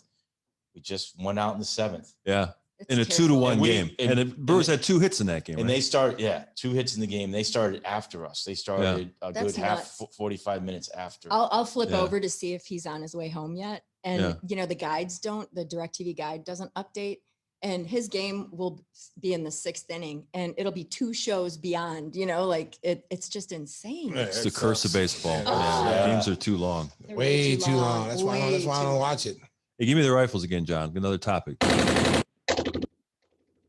Good news for Blackhawks fans. Jonathan Toews announced on social media that he's going to try to play this upcoming season and shared the story about all he's been going through over the last year. It was kind of a mystery. He was away from the team, and he said he had this chronic immune disorder. He had a serious case of COVID that he just couldn't shake. And he doesn't know for sure whether or not he's going to be able to stand up to the rigors of an entire National Hockey League season. But Jonathan Toews, one of the classiest Chicago athletes. It's great, Stacey, to see that he's going to try to come back and play next season. Yeah, because there was a time no one knew what was going on with him. So I mean, it was really cool that he shared that what was going on with him, and so now we all know, and hopefully he'll be able to come back from it and be able to play the hockey level that he once was as one of the best players in NHL. So good to see him back, because he's still got a lot of hockey left, in my opinion. Yeah, the captain. Both him and Kaner, man. I never even followed hockey before I came here. And I never watched it, didn't care for it. And then when I came here, a couple of reasons why I started picking up and watching hockey was because of Pat Foley. Pat Foley's last year, next year, he's going to retire. Yeah, salute to Pat. Salute to him. He's going to retire and ride in the sunset like Shane. And then Eddie O. Funk. And Eddie O. And Eddie O's my guy. Eddie O's my guy. I love listening to those guys. They make hockey fun, and then watching their young talent grow. And they won those Stanley Cups, and seeing Patrick Kane, who if I was young, I'd hang out with Patrick Kane. Like if I was his age, I'd be hanging out here because he's cool. He's fun. In Buffalo? Yeah, I'd be in Buffalo. He looks like trouble. Hey, so what? I'll be right with trouble. He's like, he has a lot of fun, but they're great. They were great to watch. Those teams were great to watch, and they're getting older now. And they're not as successful as they once were. And just like most teams do, you get old and you got to make some changes here and there. But losing Pat Foley is going to be huge, because you remember when Pat Foley, they didn't bring Pat Foley back because of a contract situation. Yeah. And then they thought that they were going to just put anybody in there, a monkey in a hockey suit, could do it. And they realized he can't. Yeah. Guys like Pat Foley are like on the Mount Rushmore. Neil Funks, Harry Carey's, Jack Brickhouse, I even put Hawk Harrelson up there, that in Chicago sports, iconic, broadcasters. And to see Pat Foley giving up, leaving his last year here, this is his last season, Hawks fans should really enjoy it. I mean, really, really enjoy it, because you won't hear that kind of voice again. Jimmy Pearsall. Jimmy. I like Jimmy Pearsall. Like, I didn't hear him in the broadcast. I always heard him like on the score. I was a big fan because he had no filter. He had no filter. I'll tell you those stories when Jimmy worked with Harry Carey on White Sox radio, that was something. You never knew what they were going to say. No. Jimmy? No. We'll have to get a research department. I think he is. By the way, just a shout out to Barry Alvarez. He retired yesterday. He was at the park. I mean, what he built in Wisconsin, I know this is more of a, but I mean, we had a shot of all the trophies that he's won, and he built that football program. You remember that was a laughing stock in the 80s. He built. Oh, it was a laughing stock. And he's still laughing. But hey, man, he sustained it for that's been sustained success. A lot of number 1 picks, the Watts and stuff. And it was just kind of cool. We had him on the air yesterday, and just wanted to say a quick shout out to Barry Alvarez. Yeah, absolutely. Did great work as the athletic director and football coach at the University of Wisconsin. He died June 3rd, 2017. Oh, wow. Jimmy Pearsall. Jimmy was, seriously, I love listening to him on the radio. He was always talking about fighting people. If I was still playing today, I would spike him in the chest. And I'm like, oh my God. He was awesome. He kind of reminded me of Norm Van Leer, because Norm was the same. He was Norm would tell you what's on his mind. He didn't care if it offended you or not. He was a straight shooter. I love that about Norm. It was a different era of broadcasting, that's for sure. The movie Fear Strikes Out. Yes, that based on Jimmy Pearsall. Yeah. Really? Yep. To watch that. I'm gonna have to watch that. How old is that movie? It was 1957. Fear Strike Out. We're a glimpse of time in athletics. Is that in black and white? 1957. I don't think so. But we'll check it out. Is he in the movie or is somebody playing him?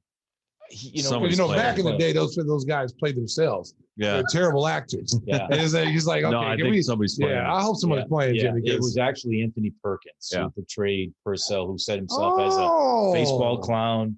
where the Red Sox went, the fans flocked to see me. I'll put a link in his the book, photo. Fear Strikes Out. Yep. Okay. Fear Strikes Out. Okay. You know, we mentioned the history-making comeback the Brewers had yesterday against the Cubs, and it got us to thinking about some of the great comebacks we've seen in sports. You know, Sam referenced the fact earlier in the show that Scottie wanted to coach the Bulls back in 2008. They ended up hiring Vinny Del Negro, who had never coached in the NBA before. I'd have hired Pip. Yeah, and that team was the victim of one of the worst comebacks. Remember that Sacramento game? They're up by 35 in the third quarter, and they lost. Oh, I remember like that was yesterday.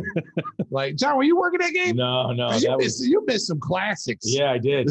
Like, there was no way in the world the Sacramento team was awful. It was terrible. Yeah, and that was a lot of things happened after that game, because that was a game that Joakim had came back from plantar fasciitis, and he wasn't supposed to play, but maybe two quarters, and then that was the situation that happened afterwards. But the way they lost that game, because I was sitting there, because you see, you know, when you're doing the game, there's ebbs and flows, ups and downs, and it's the NBA. Everybody makes back. a run. Yeah, but you're in the second half. There's no way in the world a team's going to come back, especially a team as bad as Sacramento was at that particular time.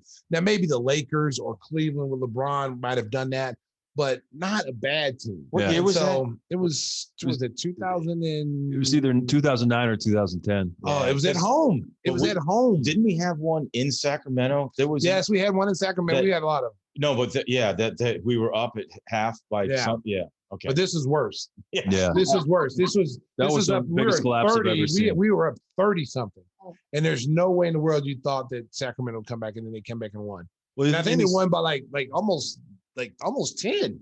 Yeah. In these current playoffs, we've seen incredible swings. The one game Atlanta won, they were down 26 to the 76ers, and they came back to win. Here's the thing about those things, though, especially if you decide to buckle down defensively, you can get stops, because the way that, especially in this era where the teams are just flying 3-point shots, they're just shooting 3-point shots.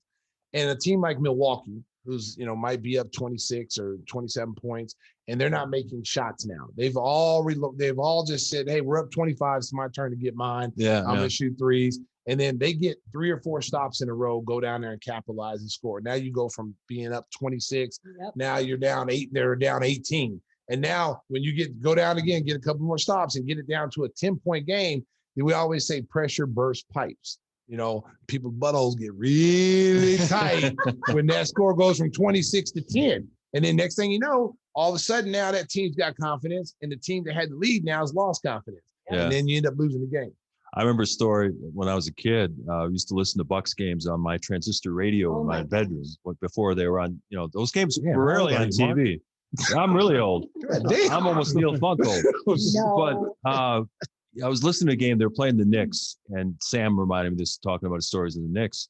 They were up 16 points in Madison Square Garden. These were the great Knicks teams with Frazier and Reed and all the guys, Bill Bradley and DeBusschere. And Kareem was then Lou Alcindor was a rookie, and they were up 16. And I'm like, they're going to beat the Knicks. The Knicks, you know, they're the best team in the NBA.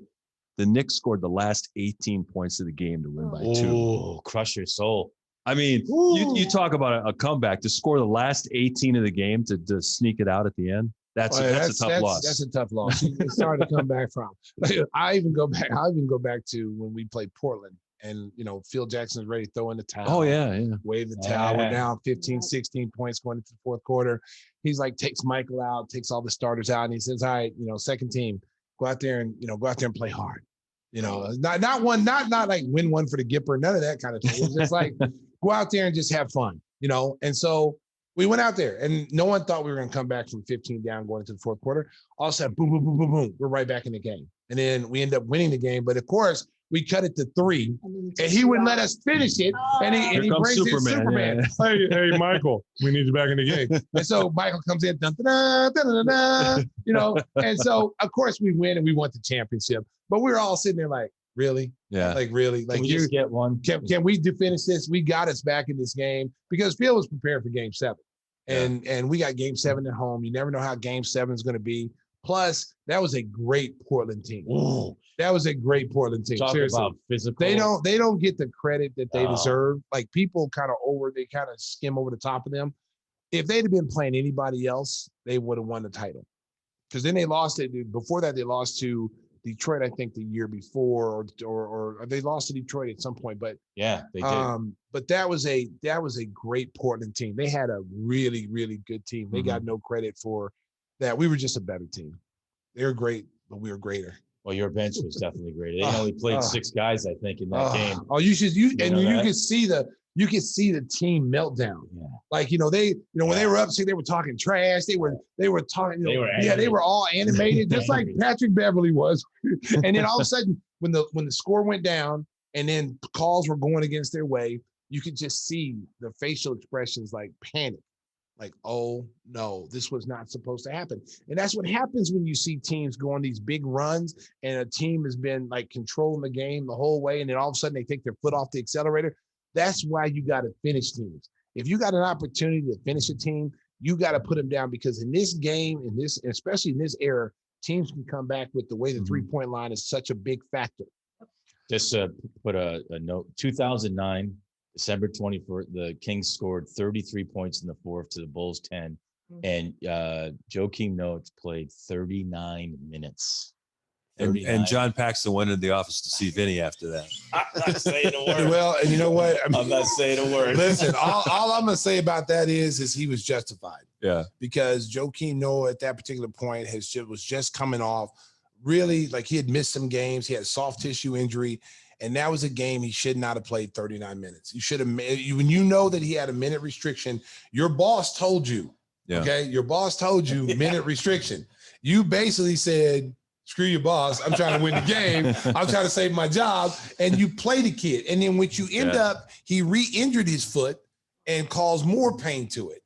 And that was a tough deal, man. I mean, a lot of people know what happened after that. And, it was a sad situation. But I'll say this. Don't mess with my boy Pax. Pax can run hot. Hey, if you want to run up on Pax, you better make sure you bring your lunch pail, because John Paxson is one of the toughest dudes I know, and it takes a lot to get him mad, but he's a powder kid, and he will take you down and choke you out. And he was always among the leaders in technical fouls. Yeah, he used to love to go up to the refs. Listen, I tell people about John Paxson all the time.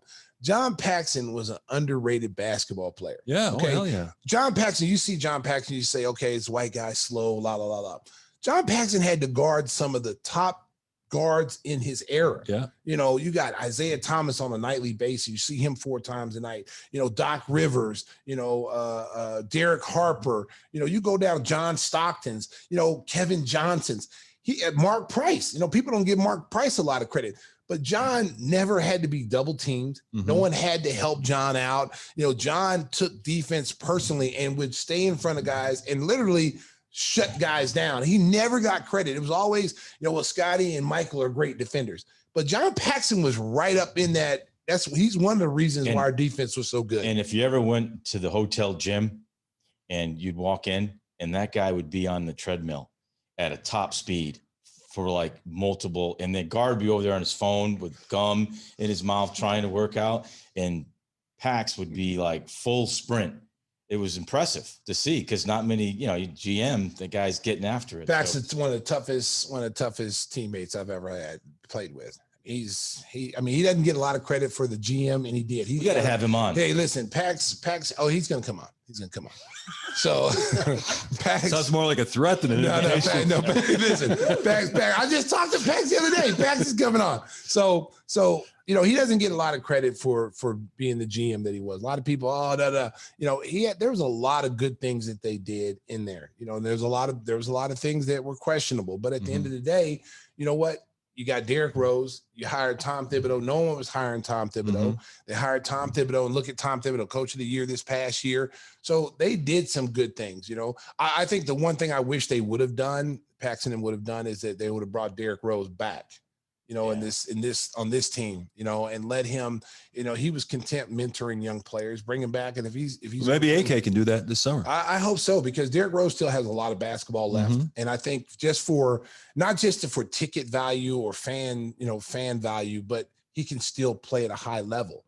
He's better than half the guards in this league. Yeah, people are talking about Spencer Dinwiddie and Dennis Schroeder. Why not bring back D. Rose? I'm not a big Schroeder fan. I mean, listen, if they bring Schroeder, they bring Schroeder, but I'm not a big Schroeder fan because I don't think Schroeder helps you as a point guard.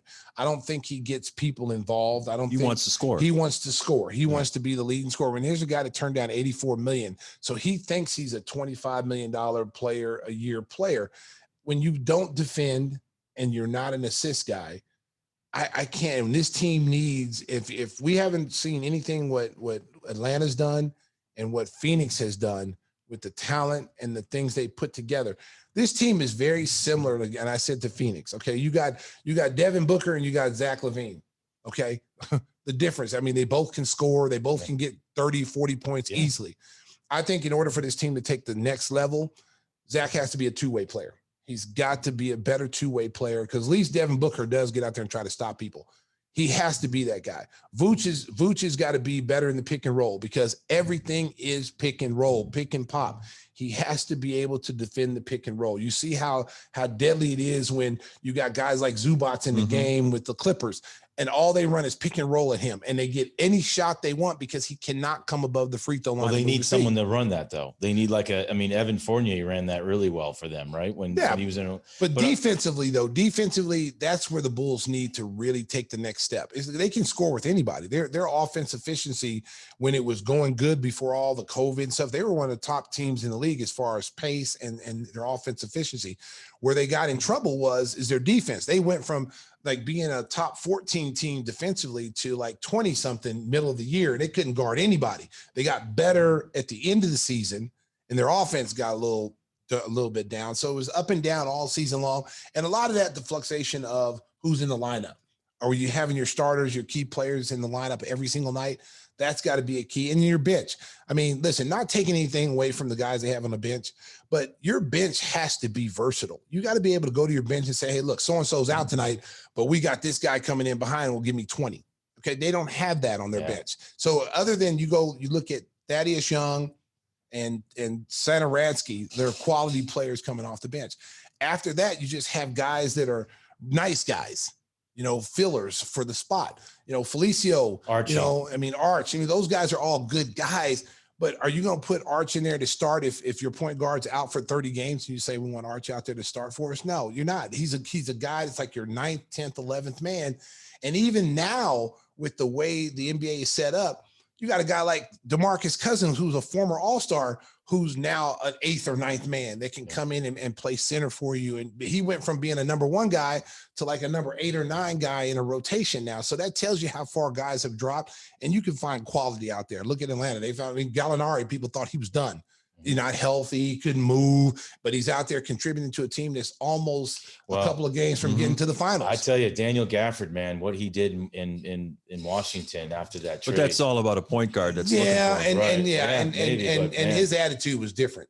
Yeah, because he had every opportunity, and none of these guys who got traded from the Bulls could never say they didn't get an opportunity. You can't. Lowry can't say he didn't get an opportunity. Wendell. These guys started. They were given the keys to the car right away. They got to play 35 plus minutes every single night. They were on the floor every single night. So you can't say, well, I didn't get a chance to play in Chicago. They never let me play. I only played 8 minutes a game. You can't say that. You've given every opportunity to shine. You just didn't shine for whatever reason. You could say it was the coaching. You could say it was the system. It doesn't matter. You didn't do what you were supposed to do. When we came in, you had to earn minutes. There was no keys to a car unless you went to a crappy team. Like if I came out as a lottery pick and went to the Clippers that sucked, okay, they would have gave me the keys to the car and said, Stacey, go to work. Or the Timberwolves, you just show up. Or Timberwolves. Yeah, just bad teams that you're automatically forced into the lineup to play 30 minutes. But on a great team, on a championship level team or a playoff caliber team, it's not like that. It's like you have to earn the right to play. You have to fight for minutes. You can't. I'm on a team fighting with Scott Williams and Horace and Will Perdue. I mean, we're fighting for minutes every night. Yeah, but I see where you're going, and I think that, like you said, they can make the leap. But Washington had 3 centers, and like you said, you had to earn your minutes. And I'm hoping that that's going to be the culture there, because that's what you need, guys just show up with that mentality, right? They got a new coach though. Their coach is Otto fired. Porter. I mean, he came in. Thomas Bryant's coming back next year their too. Their coach is fired. You don't know who's going to coach. Yep. And a lot of times, and what we've seen now, and what we've seen in this playoff is all these guys who are retreads. You know, Stan Van Gundy's, all these guys who can't reach today's players. See, in today's game, you have to be able to relate to these younger guys. You Absolutely. Have to. And it's not about X's and O's. It's not about, do this, do that. Let's run this play for you. You got to be able to trust the music they listen to, the video games that they play, the things that they listen to, the shows they watch on TV. They're what they do off the court. You have to be able to kind of navigate through all that stuff. Phil Jackson was awesome at that. Seriously. I mean, Phil Jackson was ahead of his time because one, he played the game. Okay. But two, the one thing he always did that I always appreciated, and when I started coaching, I did the same thing, is that he had a pulse of his team. He knew what everybody was doing. He knew when you had a new baby was born, knew your baby's name, knew your wife's name. He knew, if something happened in your family, he knew about it, and he'd come and talk to you about it. So he had a pulse. If we're gambling on the plane, who's winning? Somebody's winning. He would actively watch us call people shooting dice. Yeah, he was just into his team. Yeah. And so when you had that trust factor as a player, you look at this guy and says, oh, this guy cares more about me than just being a basketball player. I'm just not a piece of meat to him. He really genuinely cares. Now, you're not always going to get along with him. You're not always going to agree what he says. But the one thing you do is you respect him because he has an understanding of who you are as a person. Like when he gave you out the books. Boom, boom, giving everybody books to their personalities, whatever. He gave me, I think my first year he gave me like Beavis and Butthead, because I was always like playing jokes on people and just being crazy. So he gave me Beavis and Butthead my first year. But then the next year he gave me a Bill Cosby parenting book because I had my first son. And so he gave me a parenting book on how to be a good father, yada, yada. It was from Bill Cosby. And that was the fatherly figure back then. He's free. Cosby. He's free. Hey, let's get him on. He's coming on the show. He'll be on the show. Speaking of guy who breaks records. Yeah, let's do it. Mr. Pudding Pop, man. I was waiting for Whispers to get in a zinger. He got one in at the end. Way to go, Whispers. Yeah. Hey, what's new on the hot sauce front? You can get Stacy's Great Hot Sauce. GiveMeTheHotSauce.com. How's things going with that business? I don't know. Stacey hasn't been over for ribs to give me the taste test. Oh, so. Wow. Okay. See, I didn't want to see Andrew Galata pull up the punches, right? So I've been asking Tim for the last 4 weeks. All right, picking a spot this okay, so I'm saying, hey man, let's get some ribs. I even said, let's bring the Give Me the Hot Sauce. Yeah, he did mention that last week. Let's bring the Give Me the Hot Sauce crew over to Tim's house for some ribs. Yes, I invited you. Thank you. It's not even my house, but I invited you. We're free next Friday. So he's like, yeah. He goes, I'll get some ribs. Yeah, I'll get some ribs. And it's like, okay, so I'm waiting for the ribs and waiting for the phone call. It's Saturday. I don't hear from him. I'm like, okay. Then he calls me and says, let's meet at Moretti's. So we're going to meet at Moretti's Pizza because we're not going to have ribs now. He's already disappointed me because it takes 7 hours. So he tells me, he says, let's meet at Moretti's. So I'm like, all right, cool. Let's meet over at Moretti's. We'll have some pizza talk, whatever, yada, yada. So I said, what time are you going to go? Like 7:30. All right, cool. Call me or text me before you leave so I can go because he lives in Barrington. Moretti's is in Barrington. I got to come a little further. Okay. So I'm sitting there waiting. I'm there. I'm at the parking lot at 7:30. I'm waiting for him. 7:45, 8 o'clock, 8. That's cold. 9 o'clock, 9 o'clock, 9 o'clock. No, So I'm eating pizza in the car. I'm eating pizza in the car. I'm eating pizza in my car. The little people, the people over there, the little girl brought it out. Yeah. Here you go, Mr. King. I'm sorry, Mr. Kelly's not here, but here's a pizza. And so I said, can you give me my hot sauce? Because they have my hot sauce on there. Can you give me the hot sauce so I can put it on my pizza? Thank you very much. So I called Tim. Next day, Tim, where you at? Oh, man, let me tell you. I was playing tennis and I was hurting. My body has never hurt this bad before. Your fingers I can't move. Yeah, did his fingers hurt? Oh, man. Did you couldn't text me? You left Stacey alone in the parking lot? Left me alone in the parking lot. Man. Left me alone. Buying this? Yes. You guys buy it. Buy it, America. Timmy Whispers. What's your version of that story? I got some hot sauce in my eye. I couldn't see to drive over there. Oh, no. So this Saturday, we're gonna have a little Give Me the Hot Sauce get together. August If you guys can make it or whatever, he's gonna make some ribs. He's gonna make some ribs. He's inviting America. America, you can come if you want. I did have a good endorsement from a guy on my crew, Jeff Schlinker. Well, tell us about that. Well, he said, "Hey, can I get that hot sauce?" I said, "Yeah." He goes, "Well, it's available. How do I get it?" I said, "Well, you just go to givemethehotsauce.com and all the flavors, varieties are there, and have at it." He's like, "How is it?" I go, "It's really good." I mean, so yesterday I saw him. He goes, "Hey, I bought some hot sauce. Really good. There you go. So there Great you go. endorsement, America. If it wasn't good, I would not tell you to buy it. I would not put my name on anything that's not good. And she'll like it too. But I will say this: the red sauce is really good because it's got a little mix of garlic in there, and it's a little thicker sauce. It's not that watered down stuff that you're used to buying in stores, and it's organic. Okay, but my favorite sauce is, and matter of fact, I got to get some more. Is the St. Pat's Verde Green? Yeah. Oh. I love it. I didn't think I was gonna like it because I don't like green. What do you stuff. put that on with chips? I put it on chips. You can put. I had it on quesadilla. Like I had a quesadilla from. Open your mouth and taste it. Open your mouth and taste it, America. So I put this green sauce on this That's quesadilla. the slogan now. Open your mouth and taste it. We're very creative at Give Me the Hot Sauce, America. Pippen didn't take it for his bourbon yet. So Hey, listen, because you gotta. What you say about the bourbon? You gotta have balls to taste this. That's the Scottie Pippen slogan from his bourbon we just created. Timmy Whispers just created a couple slogans for him. So that was the first one. And then what was the second one?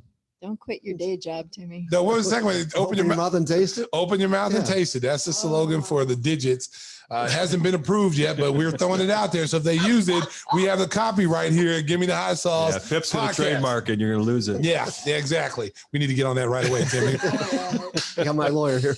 Get the St. Pat's Verde, though. Woo! Hey, we want to tell you, we're going to be taking the show on the road throughout the summer. We've got some things in the works. One thing that's definite, we're going back to our good friends at Saludo's Italian restaurant in Gurnee. So join us July 15th. July 15th. It's a Thursday night, July 15th. We're going to be back at Saludo's. We had a great time last time. We had an awesome Everyone time. treated us great. And it was game time. Encourage people to come on out and Come have on some out fun. to Saludo's. Yeah, listen to a live taping of the show. Give Me the Hot Sauce podcast coming to a location near you. Fans will be involved. So I'm glad Whispers chimed in at the end. Always one of the highlights of the show. Come out and get a man card. That's right. We got all those things ready for you to go. And So we'll have some no hot sauce out violations. there for you to buy if you want it. All right. You know, we don't turn nothing down but our collar. So we want to thank Sam Smith for coming on, Oh, yeah. giving us some history lessons about Daddy. the NBA and talking about the great Scottie Pippen. And Stacey, I think it's time to take it home. Woo! Drive home safely, Chicago. Beat, beat.